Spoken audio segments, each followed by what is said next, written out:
सावधान रहे, सतर्क रहे असंच म्हणण्याची वेळ आली बघा. कारण की सावधान राहण्याचीच वेळ आहे बघा. कारण की आपण आपल्या हातानेच आपल्या इज्जतीचा कचरा करून घेतो आहे. कारण की फेक डीप नाव ऐकले तुम्ही?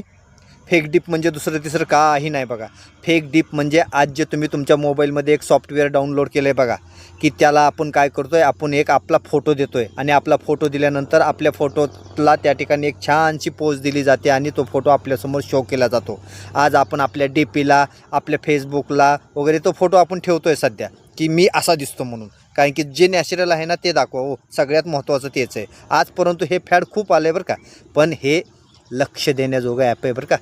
कारण की यामध्ये तुमचा फोटो दिला आहे तुम्ही, अक्षरशः तुमच्या फोटोलासुद्धा धोका आहे. तुमच्या लेकराबाळांचा, तुमच्या बहिणींचा, तुमच्या आईचा वगैरे फोटो यामध्ये अजिबात डाउनलोड करू नका किंवा टाकू नका.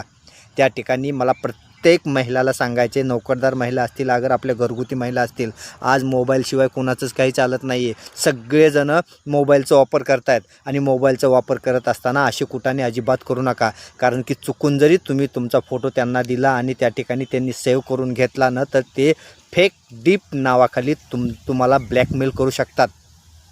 आज म्हणजे काय करू शकतात ते नको अशा ठिकाणी तुमचा फोटो लावू शकतात आणि त्या ठिकाणी त्या व्हिडिओद्वारे तुम्हाला ब्लॅकमेलसुद्धा केलं जाऊ शकतं.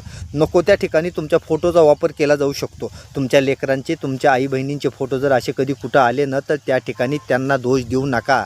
हा दोष हा आपला या मोबाईलचा दोष आहे. कारण की ते फेक असतं बघा. कारण की त्यामध्ये तथ्य काहीच नसतं. अक्षरशः एक्सपर्ट लोकांना जरी आपण दाखवलं ना, तरी एक्सपर्ट लोकंसुद्धा त्याच्यातलं सत्य काढू शकत नाहीत. अशा प्रकारचे ॲप आहेत सध्याचे. त्यामुळं अशा ॲपला कोणीही बळी पडू नये ही एक सूचना.